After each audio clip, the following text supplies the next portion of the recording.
I don't know what I feel about this setup yet. Welcome to a new type of series, guys. In this type of series, we're actually going to be in more relaxed setup. We're not going to be talking about how to make money in real estate or etc.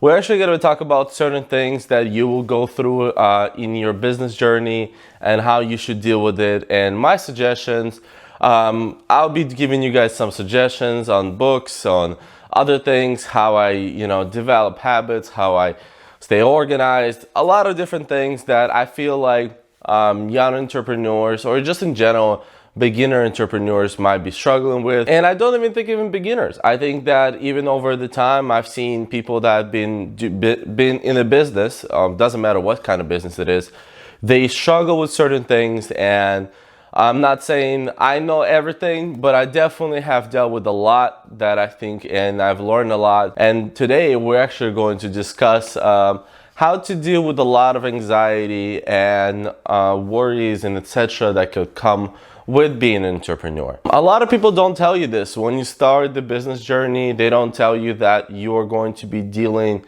hopefully not, but more likely than not, you'll be dealing with a lot of anxiety because especially, let's say your entire life you have worked at a 9-to-5 job. And if you worked at a 9-to-5 job, you had stability. And stability definitely brings some kind of a calmness on the inside. You know where your check is coming from. You know your bill's going to be paid. Even though theoretically that's not really the case, if there's no stability in 9-to-5 jobs either. Just because I don't think that, tomorrow isn't promised in the way that who knows that tomorrow you're not going to get fired, especially if you live in states like Florida. In Florida, your employer doesn't have to have a reason to fire you. They can fire you on the spot for any reason and they don't even need to disclose that to you. So it gets very complicated in the way that, this could always change. But with entrepreneurship, it's just that multiplied by 100. A couple of reasons why. I mean, as an entrepreneur, especially when you're starting off, you don't know where your next check is going to come from. You don't know what's going to happen. Are you going to get your bills paid? Are you going to be able to afford that new venture that you're trying to go into? Because as an entrepreneur, and I'll tell you guys in my experience, you're always going to try new things, and 90% of the time they're not going to work. But that 10% of the things that works, maybe even less, to be honest with you, and that things that do work will be great. But those things that don't might bring you down, and that's something that you will have to learn to deal with and learn to live with. I definitely think the unknown of where the next check is going to come from could be avoided if you were building your side hustle or your business while while still working 9-to-5 job or whatever stable job you might have at the moment. That could help, in my opinion. I didn't have that. I didn't have that opportunity, actually. I might have taken that opportunity if that was the case. I was kind of thrown into the water and said that, hey, you have to survive one way or another, because as you guys may know, when I was 23 years old, August of 2020, I got fired from a job. I got fired from my job that I had at the moment. It was a stable job. I was making, for my age at that point, I felt like it was decent money. It wasn't something that I wanted to do forever, but it was stable and it was secure. However, when COVID just started, something went wrong and etc. and I got fired, and I was left on my own to figure out if I'm going to find a different job or take a more difficult route, which I ended up doing, is to build a business. And that's what I did. It's been a crazy journey. I'll be very honest with you. Building a business has been one of the most difficult things I've ever done. And definitely building a business came with a lot of anxiety, a lot of unknown, a lot of things I've never dealt with before, because again, there's no security in business. And that's why a lot of times you have to make sure that you can deal with that when you're starting business. You may not be able to figure it out if you can deal with it before starting the business, but at least you should try to see if you are mentally strong enough to deal with it. For example, on my TikTok, I get a lot of business entrepreneurs talking about that, hey, you should start a business, do this and do that. But then I get a different side. Once in a while, I see a guy saying that, hey, you get all those people, those gurus telling you you should start a business. Maybe you shouldn't. Maybe you should have a full-time job, a 9-to-5 job, and get paid well and just get your education. But I don't talk about universities. I kind of disagree with the universities things unless you're going to go for a profession like a doctor or a lawyer. Everything else, I think there's going to be new ways to teach things and learn things. But in general, you should get yourself educated, get yourself valuable, and get a good position at a job, and you may be secure. That'll make you feel secure, and you'll be making good money, because you could be making $200,000-$300,000, even more, at a really good position at a good company. You have to work hard for that, but it will be different. You won't be owning your own company, so it won't come with that stress. It will have our own stress, don't get me wrong, but it will be different, and different people can deal with different things. Some people cannot be employees. I don't think that some people definitely can be employees, and I felt like I was one of those people, because there's nothing wrong with being an employee, but there's something that you have inside of you that constantly makes you want to do things, and makes you want to explore new things, makes you want to try new things, makes you want to create new things. And that's what I've been dealing with for pretty much all my life. And when I got the opportunity, I took the opportunity, and I started my business. So you have to realize what type of person you are. No matter which side you're on, you have to realize what type of person you are. Both lives could be good. The only way you will don't worry about making the wrong decision, but the only way you will make the wrong decision is if that you don't analyze yourself properly. I think the person that talks about this best is Gary Vee. He talks about that you have to understand yourself, you have to self-analyze, you have to understand who you are in a way that to be able to be happy in life. And this comes to being an entrepreneur, being an employee.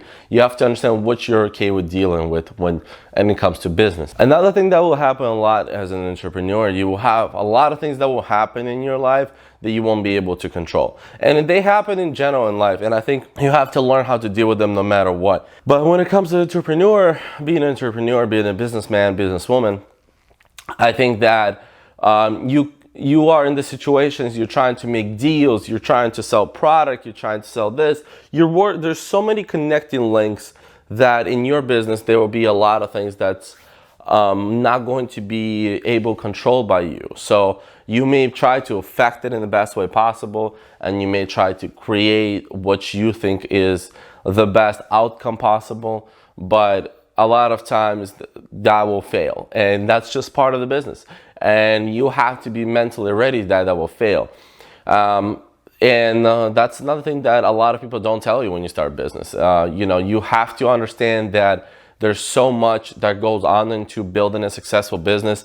Hiring employees, creating a product, marketing the product, making sure your customers are happy if you're going to do that, making sure people are happy with your service if you provide a service.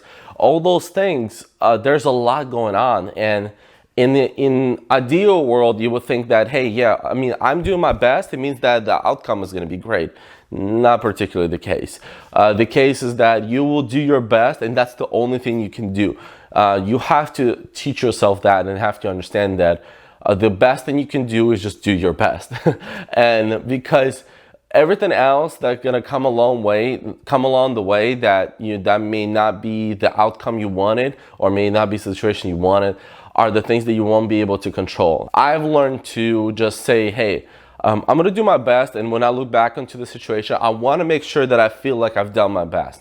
And if I feel like I've done my best to solve the problem, to create the best product, to reach out to the most amount of people, to promote my product, or to do certain things, whatever it is, I'm gonna look back and make sure that I've done my best. If I look back and I can say that, hey, I didn't do my best, then that's when I should say, hey, maybe it was my failure, maybe I should do something else in the future. And that's when you learn.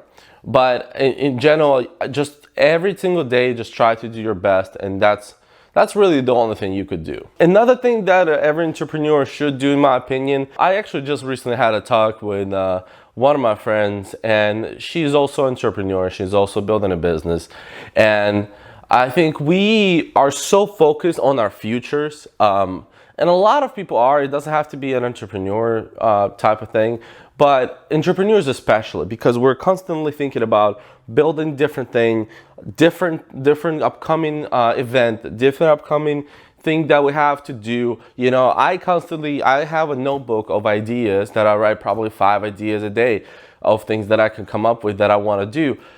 So I'm always living in the future, and living in the future will bring you a lot of anxiety. So a lot of times you have to ground yourself. And what I mean by grounding yourself is to realize the things that you have going for you. So that's something I started practicing to help me with that. It's called gratitudes and affirmations. The reason why they're going next to each other, they're 2 different things, but they're kind of, in my opinion, are together, is because affirmations is something that you're trying to work on, right? So you daily say, hey, I successfully close all my deals. I successfully produce a product, whatever it is. Gratitudes on the other side are things that you ground yourself. You say, hey, I'm grateful for my family. I'm grateful for the fact that I have a roof over my head. I'm grateful for the fact that I have food in my fridge. I'm grateful for the fact that I'm healthy. I'm grateful for the fact that I'm allowed to pursue my dreams. I'm grateful for the fact that every day is a new opportunity for me to go and achieve whatever I want in this life. So there's a kind of the things that are just examples of things you should be grateful for. And I think a lot of us can be. I mean, I know that, and I know someone's situation is different from another person's situation. But in general, being grateful for certain things, or it's very important in my opinion. So staying grateful and creating affirmations daily will help you move forward. I actually write down my great daily affirmations and gratitudes in the planner that I created. So I used to do that before anyway, but not a lot of planners out there that did what I wanted. So I went ahead and created my own planner that actually helped me write down daily affirmations and daily gratitudes. But it's something that you learn over time. But I think with the amount of people that I have reaching out to me that are new wholesalers and they're trying to build a new business, etc., whatever it is, I think it's good for you guys to hear these things, because in the entrepreneur industry, it's not really talked about, a lot of these things. But I hope you guys enjoyed this kind of video. This was more a little personal, just sit down, let's talk about kind of things. If you guys did enjoy this type of content, please leave a comment down below or like to the video. I really do appreciate whatever support you can show by saying, hey, Ralph, that's a good type of video. I know I want to see more of this kind of stuff. Please leave a like, please comment down below, and I'll be more than happy to create this type of comment. Subscribe to the channel for business content in general. And as always, guys,